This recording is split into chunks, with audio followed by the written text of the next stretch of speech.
Thanks for having me here today. I want to give a big shout out to the GGDA and welcome to Siege. I'm really excited to be back this year, digitally, of course.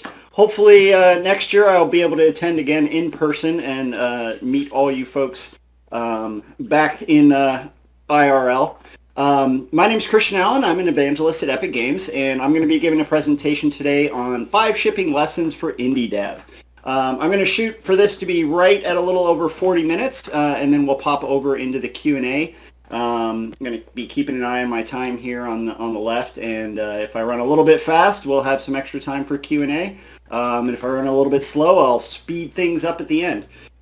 So first, a little bit about my background and kind of where I'm coming from on these lessons. I've been let me click. There we go. I've been in the industry for about 20 years. I am a game designer by trade. Blueprint scripting and scripting in general is my technical gig. Worked at Ubisoft, Bungie, Warner Brothers, did some work for Overbrook Entertainment, my own studio, Serellan, and now, like I said, I work at Epic. My role at Epic is an evangelist, and I joke that 30% of my job as an evangelist is explaining to people what an evangelist does, specifically other people at Epic that wonder what I do. But really, I focus primarily on the Unreal Engine, and I focus primarily on indie game developers in North America. So we work to evangelize the use of the engine, both in games, architecture, product manufacturing, virtual production in TV and film, all the various different things that the Unreal Engine is used for. But again, specifically, I focus on indie game developers, so assisting them in launching their titles using the Unreal Engine and being successful. Because we are a royalty-based business, the engine obviously is no cost to download and use. And then once you reach a $1 million threshold of revenue, Epic gets a royalty from that. So because of that, our business interests are really aligned with developers in launching, being successful, and generating revenue. And I'll talk a little bit more about some Unreal Engine and Epic resources at the end, but I really want to jump into these 5 lessons. So these lessons are ones that I've learned both from my experience in AAA and especially from the last 4 years at Epic, spending pretty much every day talking to indie game developers throughout their journey of development, from just getting started, building prototypes, through to building and growing a community and launching titles. So these are some of the games that I've worked on. Like I said, at Ubisoft I focused, or I didn't say it yet, but at Ubisoft I focused on the Tom Clancy franchise, specifically Ghost Recon. Worked my way up from assistant designer to creative director on that, focusing on the Xbox. Then I moved over to Bungie on Halo Reach. I was the lead designer on that.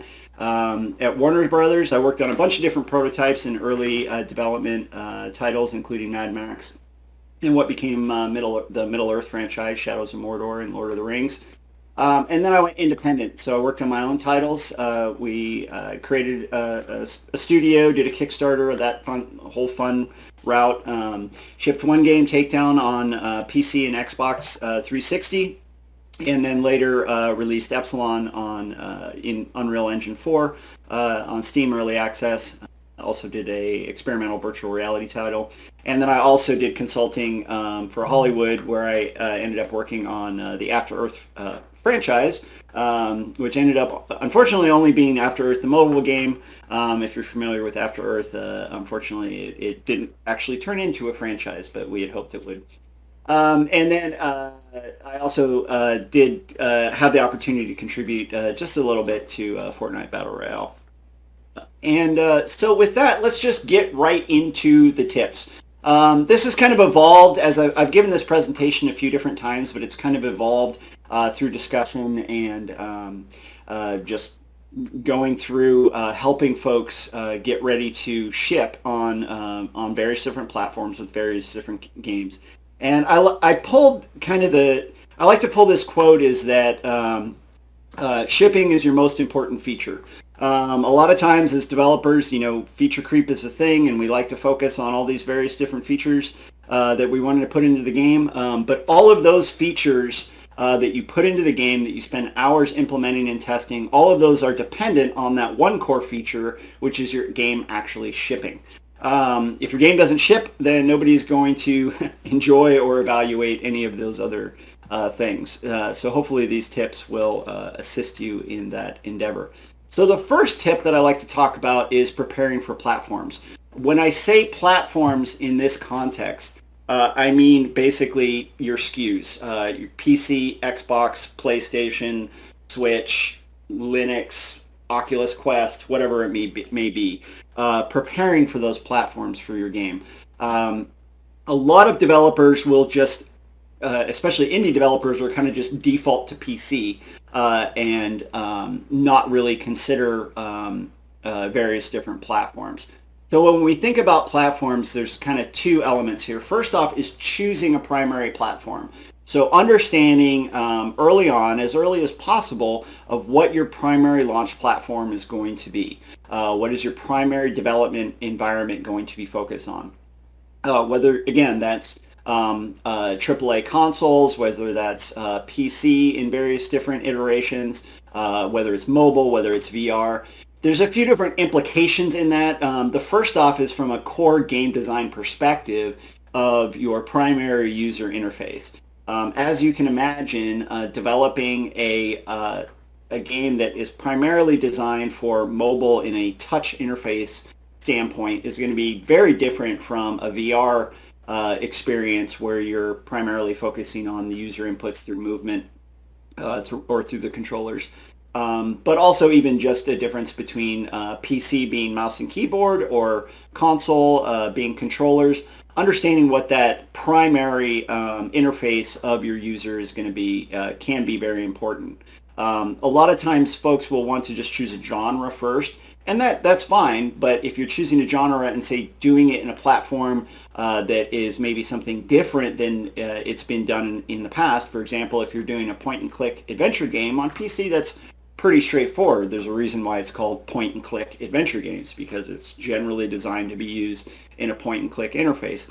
In a virtual reality environment, that point-and-click adventure game is obviously going to take on a much different shape, a much different UX flow, and probably a completely different format than something that's going to be made for mouse and keyboard. And so the next thing for that, with that platform, choosing that platform, is getting set up and approved early on that platform. So you've chosen your primary platform, and then thinking about what are the steps that you need to go from either a legal perspective or from obtaining software, backend, things like that you're going to need to know to move forward on that platform. So for the consoles, this is the primary reference for this is on the consoles. Because those are closed ecosystems, you need to get approval from the platform holders to do full development and launch onto those platforms. And that process, whether it be on Xbox, Switch, PlayStation, or even systems like Steam, Epic Games, using Epic Online Services, there usually is some approval process that you need to go through. Most of them are pretty standardized these days, which is great. It used to be, back in the olden days for indie devs, it was almost impossible to get onto the consoles without a publisher. And then the various consoles and platforms have gone through lots of iterations with things like ID at Xbox to make it more accessible to indies. But that process generally takes time, and where I see a lot of indies run into trouble is, one, waiting till kind of the proverbial last second to start that process, and two, not thinking about both the time-based things and the technical implications for your project of what that means. So specifically for Unreal Engine, the process that developers go through once they get approved on, or to get onto the platforms, is first off, you have to get approved by the platform holder. So go to their website, you go to, say, ID at Xbox, and most of them will have a submission form that you start out. You fill out the information of who you are, what the game is. Some of them are more formalized, like ID at Xbox has a very formalized set of forms that you fill out and submit. it is pretty automated in getting it approved. And some of them are less formalized, whereas like in Nintendo, you kind of sign up, fill out, basically send an email and say, hey, this is the information I have, submit a web form. And then at some point you'll get contacted back with the information that you need to get approved. But depending on where in the life cycle of the platforms, of the consoles, that process can take quite a while. Sometimes it can take a few months to go through all the legal requirements to prove where you're based, what country you're in, all of those different things. There's a lot of NDAs that you need to fill out. And when I say in the life cycle, for example, if, say, a console holder has launched a new platform, maybe say like a mobile platform like Switch, that goes gangbusters and takes off a lot, well, a lot of people are then interested in developing on that platform. That sometimes that approval process can get overwhelmed and there can be additional delays in getting that approval done. That happened with the Switch, obviously. It was extremely popular and lots of people from around the world were clamoring and pretty much overloading their systems with trying to get approval on the platform. So you need to have that runway built in to, again, start the process, fill out all of the paperwork, get it all done. Generally, at least a few months. So mainly what I tell indie devs is as soon as you know that you want to go onto a closed platform, again, whether it be a console like Xbox, a virtual reality platform where you need some kind of approval, or even say iOS that you need to get an app developer ID and all the steps that you need to go through for that, do that earlier rather than later. So once that approval happens on the console side, for Unreal Engine developers, what will happen is, say Microsoft would contact our console verification group and say, developer XYZ has been approved for development on the Xbox Series X. We then generate an email back to you with a proper MNDA. You execute on that, and after that, you are given opportunity to access through FTP through the proper plugins for that console that'll allow you to cook out and that kind of thing. So that's basically it on that tip. Do it earlier rather than later. Understand where you're going, what your development restrictions are going to be, especially from a user interface standpoint, UX standpoint. Don't wait till the last second. You don't want to be that person that is a month away from shipping and you're just realizing that, say, the SDK is mismatched with your version of the engine and things like that. Okay, so the next step is don't just test QA. It's pretty common knowledge that you need to test your software in your development. That's pretty straight up. But you need to approach things from a QA perspective. And one of the things that formed this kind of tip was a story. Well, actually, it wasn't an Unreal Engine developer. It was another developer that I ran across on Twitter, and they had been working on a title that had been live for a while, and they were implementing a new achievement system into the game. So it wasn't like a platform achievement system, but basically just like an unlockable, you do things in the game, challenges, let's say challenge system. And they wanted to get some unbiased information from the player base because the game was already out. So what they decided to do was kind of stealth launch this feature where they would, these challenges would pop up while you were playing. Like you'd get unlock a puzzle, and it would pop up with a challenge to be like, hey, you unlocked one puzzle, unlock 20 more, and you'll get this reward. And so they implemented the feature. They tested it locally. Between their few developers, it all looked good to go.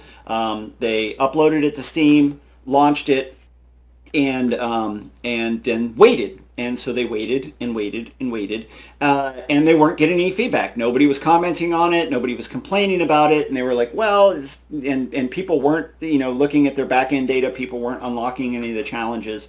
Come to find out, what had happened was when they packaged their build, they didn't actually package the proper, I believe, the font set for the UI that they were using for the challenge notifications. Because they all had that information locally on their machines, it displayed just fine for them. But it didn't actually package properly into the build that they put up on Steam. So if you didn't have all the local data, then the achievements or challenges were actually working properly. However, the display for the text and everything was all transparent. It just wasn't visible to the players. Now, the way that they could have fixed that was to follow the tips that I have. They could have deployed it to Steam, had their test group download it, methodically work through it through a small group, verify that it all works, in a live environment, and then move forward. So the idea here is you're not just testing things, you're approaching things from a quality assurance standpoint. So the first part of that is to be cooking and testing, again, as early as possible on your primary platform. Again, this ties into the last thing of doing that early so that you're actually deploying and testing on the platform that you're going to be shipping. In this example, this is Unreal Engine. This is one of my test projects, Parachess. And you're actually going to be wanting to package it into whatever Windows environment you're going to be using it on and actually deploying it. Even on PC, I find a lot of folks will not be testing in packaged products, packaged games. They'll be just running things out of editor. And that gives you a really skewed, can give you a really skewed view of how your game is doing. There might be things that are loaded into memory by the editor that aren't loaded into memory in a projected build, so you're not seeing actual load times and delays for things, say rendering in the environment and things like that. And so you need to be cooking and testing on the primary platform, again, as early as possible. Day one, if you're working on PC, the first thing that you need to do is just cook out a build and see how things go. You also might run into, small technical difficulties with, hard drive storage space on what are you going to need for your actual hardware setup. Do you actually cook out a build? Your perforce or source control setup on how you're managing that content. All of those things are things that you're going to eventually need to conquer and have a good process for, and to again get into that QA mindset of having a process for cooking the build, testing the build, getting feedback from the build. All of those things are things that you're going to want to do earlier rather than later. So the next part of this is having a staged test group. And my image here, if you're old enough to get this joke, this was a TV commercial from the 90s for one of those game design schools. And they were game designers / testers, and the producer walks in and asks them where they're at, and they say, yeah, we're just polishing up the graphics on level 3 before we move on to the next game.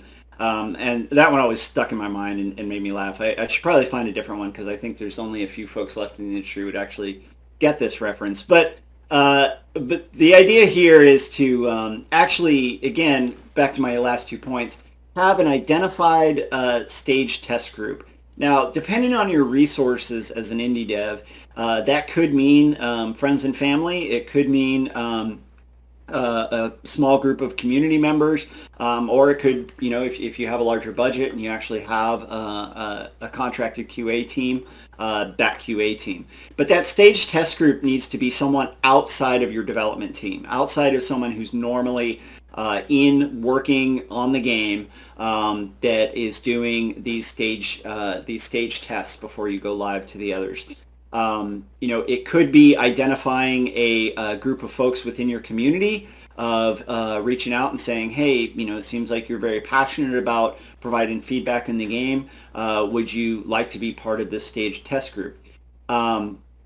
And being very clear with those folks that if they want to participate in that staged test group, their role while they're in that setting is to provide clear and concise test feedback and clear and concise feedback to help you as a development team make the game better for everybody else. And managing that group in such a way that they understand that that's the role. So when you have a group like this, they need to be understand that, hey, it may be starting the game up in multiple different iterations, multiple different settings, going through various different stages, making sure everything that works.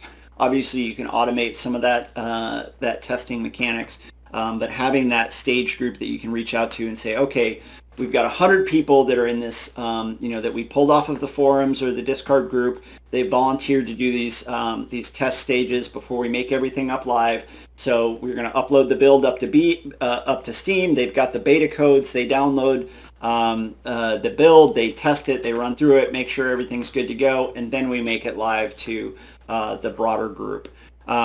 Again, this is something that you want to be more of an opt-in. I don't necessarily recommend just throwing a bunch of people in there or say like, hey, I'm going to use all my Kickstarters for this.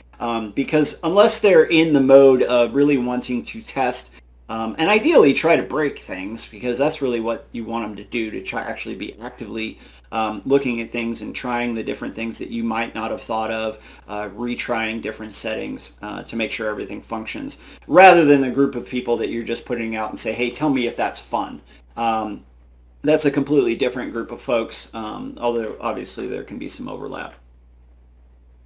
But with that, one of the things that I find really helpful with these groups is to have forms for them to fill out. This is an example from Unreal Engine where people can fill out bugs. There's a lot of different types of software for this. What form what manner that form takes is really up to you. Could be a Trello board, it could be a forum, it could be a lot of different ways. But the good thing about having forms for them to fill out, one, it kind of forces a gut check of their information they're using. So for example, if you're testing a PC game, while it may seem redundant to ask them every time to input their PC specs into a form of what kind of specifications that they're using, this may help head off things in the future. So for example, if they've tested the game 50 times and on time 51 they start experiencing a big crash, they let you know, hey, the build is crashing for me. Well, both for them and for you, if they fill out that they have a new graphics card for this test that they didn't have in the past graphics card, it can be a red flag. Oh, hey, now I'm getting information that this person with this one graphics card is getting a crash, and they weren't previously getting a crash. Well, that's a clue that maybe that crash is related to those graphics card drivers or you not supporting that graphics card. It also helps people get into a mindset, even steps to reproduce, like forcing them to write down the steps to reproduce so they're not assuming that, hey, when I go into campaign, I lose all my stats. Well, how are you getting into campaign? Writing out those steps of I go into main menu and I hit, maybe they are saying go into campaign, but what they're actually doing is loading an old campaign game that's not compatible with something that you put in. And you're assuming they are just going raw into a brand new campaign. That's where these forms come in to put them in a mindset of filling that information. Sometimes it helps them catch things like, oh, I'm doing something different, or as I was writing out those steps to reproduce and I went back and tried to reproduce it using the steps I just wrote out, now it's not happening, so it's inconsistent. What's causing this? Those kinds of things. So it helps put them into a mindset to be in that QA perspective, and then it helps you format, organize, and make sure that information is valuable. I've heard a lot of indie devs say like, well, I don't want to force people to do this because it uses up a bunch more of their time, and I'd rather get rapid feedback from them. But I find that, again, having a form to fill out just helps people be more organized and make sure that the time that they are spending providing you feedback is valuable feedback, because a bunch of not valuable feedback is just as much of a waste of their time as spending some time to fill out a form to make sure that the feedback that they're giving you is valid. So, tip number 3. Announce early and release later than you think. I've only got one section in this one because it's kind of a rambling idea. But the concept here is, again, this comes from a lot of lessons that I've gotten from indie devs that have made mistakes, including myself with this. One is not announcing early enough. And for a lot of indie devs, this comes from a place of not wanting to show anything until things are perfect. Things are the best they're going to be. Things are so amazing that they're going to wow everybody. And that there is a lot of validity in that, right? There's a lot of validity in it when you put out your first trailer. Your first trailer should be the best that it can be, because you never get a second first impression. You never want to release a build to the public that's completely broken.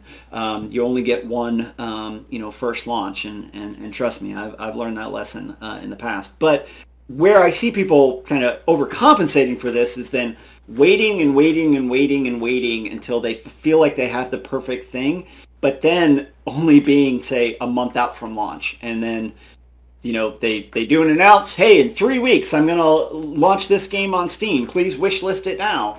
Well, then you've got 21 days to get the word out. So finding a good balance there between announce and launch is the magic ingredient. Now, when I say announce early, that doesn't mean that you have to put out all the information about your game. And a lot of different things go into this. Obviously, for example, if you're looking for a publisher, if you're trying to find a publisher for your indie game, a lot of publishers they want the game to not be announced. They want it to be, they want to be able to see an indie game early on and understand like, oh yes, we think this is going to be awesome and this is how we can maximize the marketing and PR of a launch. Obviously that's a lot of the things that a publisher brings to the table is all that experience and hopefully PR and marketing muscle that they can put behind your game. So sometimes announcing, fully announcing the game ahead of time can take away, some negotiating power or, sometimes cut off opportunities. But that doesn't mean that you can't start an announce of the building blocks of who you are, of the indie game that you're making, the genre. Hey, I have been a fan of the RTS genre for decades, and this is what I'm passionate about it, and I'm working on a new RTS game that is really going to change the landscape. I'm not going to give you any details. Maybe here's a code name with my company logo. But even putting up that company information of this is the company and the team and who we are and our background, and start generating, the community and talking to the folks that are fans of that genre and active in that community and starting to connect with, say, YouTubers and influencers in that space. All of those things that are things that you can do early on without fully announcing your game and, putting stuff out there. Now, some people like to take the opposite approach of just being fully transparent in development and, putting up every prototype that they're working on or live streaming development. All of those things can be valuable as well. The thing I'm cautioning against here is just trying to wait until that perfect moment and wait and wait and wait. And then sometimes you may get a little bit too far down the line. Now, opposed to that is releasing. So releasing later than you think. And what I mean by that is mainly in the planning stages. So early on, well, I mean two things. Early on, planning out, leeway in your schedule of things not working out exactly the way you planned. Whether it be from a development standpoint of, hey, I thought this would take me 12 months or 18 months.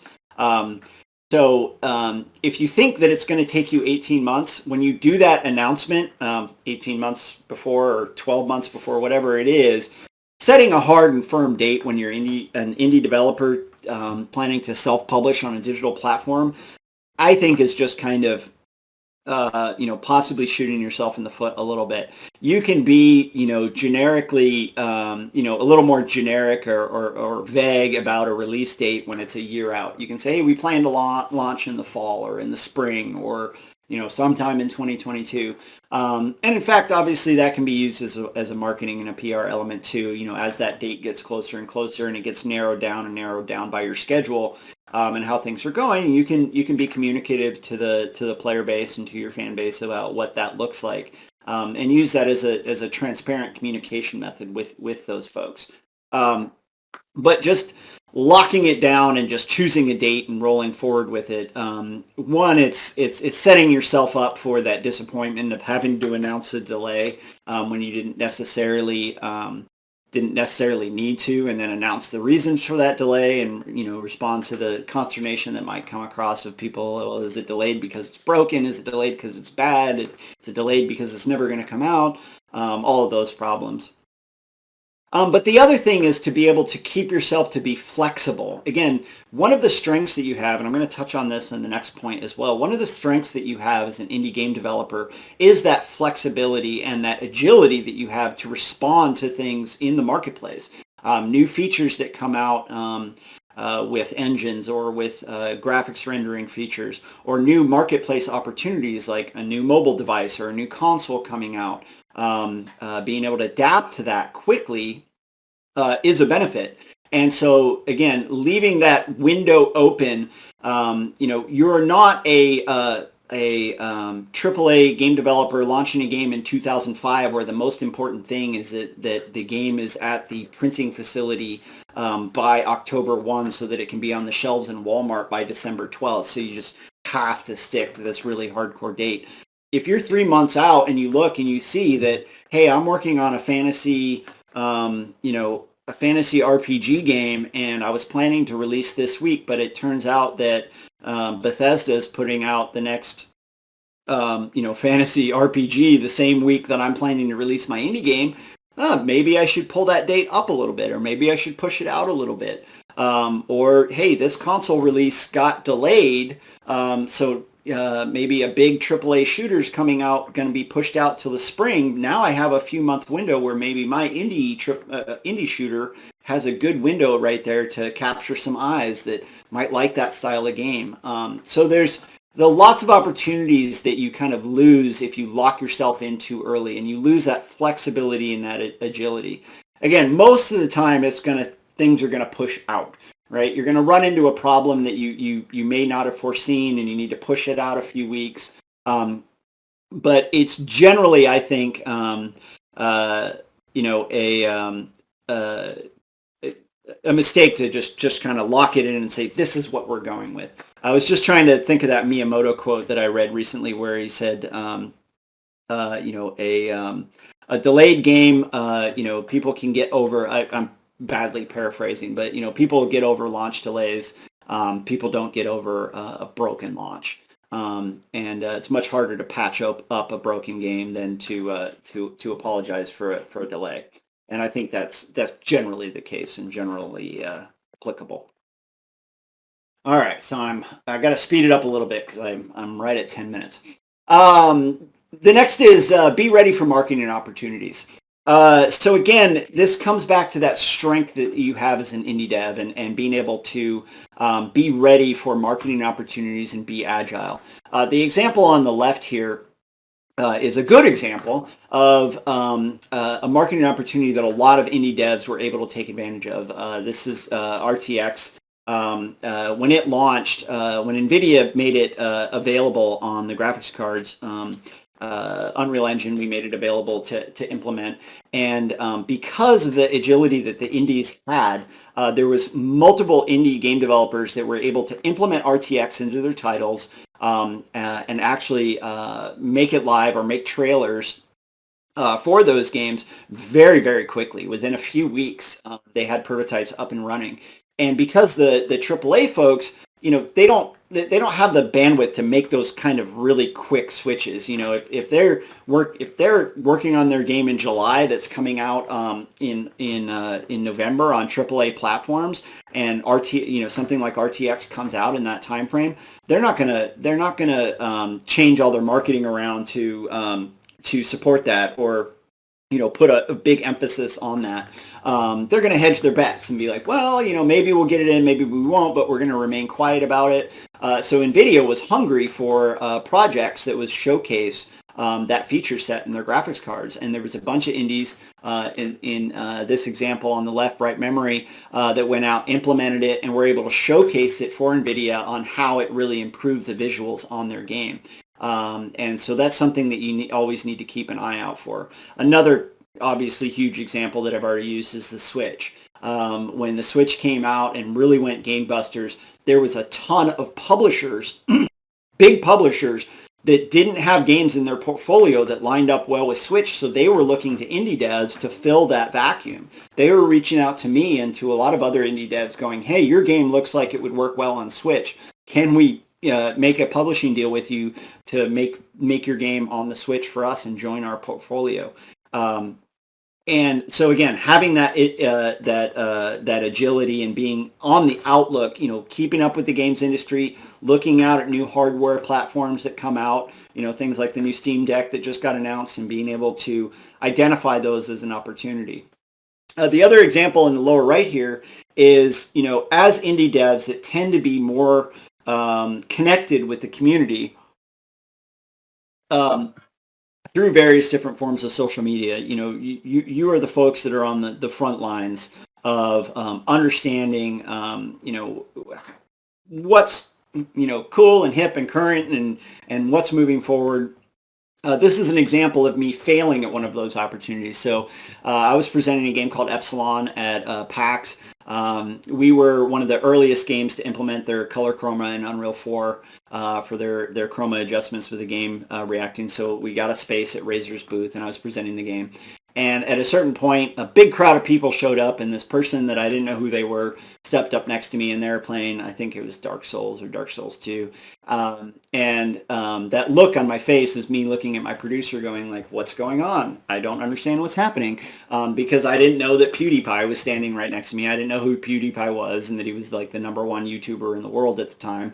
And in hindsight, if I had been a little more up on who the influencers were in streaming at the time, I would have turned to PewDiePie and said, hey, would you like to check out my game Epsilon while you're live on the stream with probably millions of people watching you? But because I wasn't up on that and wasn't able to take advantage of that opportunity, it just passed by. So that's again another example of being ready and agile, and being ready to respond as an indie dev to those different marketing opportunities. That again, it's a big advantage that you have when that streamer reaches out to you and says, "Hey, I ran across your game. Would you like to jump on a podcast and talk about it?" Well, yes, obviously you would. And obviously in today's media environment, you're going to want to vet those folks a little bit and make sure they're a good place to be talking. But anyway. I'll move on to tip number 5. I've got about 5 minutes. So the last tip in this presentation is every game is a games as a service. Games as a service is kind of a buzzword for live content games and things like this. But this is example I love to use is the banner from NASA on the bottom is Starship SN10 has landed, i.e. your game is launched. Meanwhile, the rocket is exploding. When you launch your game as an indie game, it is very, very rare that you're going to just be able to hit launch and just walk away, and then in a few months check your bank account and everything's going to be awesome. People expect, especially indie game developers, they expect you to be responsive. Even if you're making a single player narrative interactive novel, they expect that if there's a bug within that interactive novel, it gets a relatively quick turnaround fix. Now that doesn't mean you need to be, in crunch mode, hour 1 after it launches, but plan into your schedule again, especially from an emotional and a kind of burnout standpoint. You need to have runway in your schedule for that post-launch window. Even if you're not planning games as a service, even if you're not planning, launch and things like that. Or the game to go badly, right? I have to fix a bunch of bugs. But guess what? Even if the game does well, now you've got press that want to talk to you. You've got it, blowing up and managing social media and all those things. So have it planned into your schedule for things went wrong and I have to fix a lot of bugs, or things went great and I have to do a lot of interviews. All of those things are going to happen post-launch. And so you have to have that mindset of that kind of games as a service, that next few months I'm going to be here to support this title after it launches. So with that, we're right at 39 minutes after, so I've got a couple minutes to do some pitching for Unreal Engine and some resources before I move into Q&A. I do want to touch on Unreal Endies. This is a resource, a webpage. We're currently revamping it, but if you want to reach out, you can go to this website. There's an alias and also all the evangelists around the world, like myself, representing different regions. I had mentioned before, but we did expand royalties to be waived on the first $1 million in in-game revenue, so there's no royalty paid to Epic Games until you make $1 million in attributable revenue to your title. If you're interested in finding out about Unreal Engine, more about it, the Guts Unreal Engine Online Learning is a great resource. It is all free. There's a bunch of courses that you can watch, and you can download icons, put them up on LinkedIn, so go check that out. And then last but not least, I think this is the last slide, Epic Mega Grants is a grant program that we have, and for indie game developers, that can be a good way both to get validation for your title and funds to help you develop your title that helps to showcase Unreal Engine. So go check that out. Just Google Epic Mega Grants. So with that, big thanks to GGDA. You can follow me on Twitter at Serellan. If you want to follow up with any messages, you can hit me up on LinkedIn. I'm Christian Allen, the game designer, not Christian Allen, the MMA fighter. So if the picture doesn't have their shirt on, that's not me. But please, looking forward to connect on Twitter or LinkedIn. And yeah, thank you very much for your time. Thank you, Christian. Lots of great information. I especially want to reinforce the last tip. I used to say that the best games were those that best hid the fact that they were just giant spreadsheets. But in fact, I now say that the best games are those that best deliver a community. And that's really what we're saying when we talk about games as a service. You are serving a community, you're building a community, you're creating relationships. And the games that do that most effectively really are the best games these days. And that's something I thank Epic for as well. And what I really think is the heart of your evangelist job. Your job is really about building a community of people who build communities. Yeah, definitely. I mean, one of the things that really helps me in this role is the role that I did previously in games. Both as, as a creative director and lead designer, I would interact with the community. Obviously, as an indie dev, I had a very vibrant and vocal community that I worked with for years. So now I basically do the same thing, but with game developers. Excellent. Okay, we're going to move Christian over to our Discord voice channel. Don't miss this opportunity. Pick his brain about everything. The Unreal Marketplace, the Unreal Engine, building a community, all of it. All right, so hop in there, and we will see you soon with our annual Economic Impact Report for the game industry in Georgia. Thank you.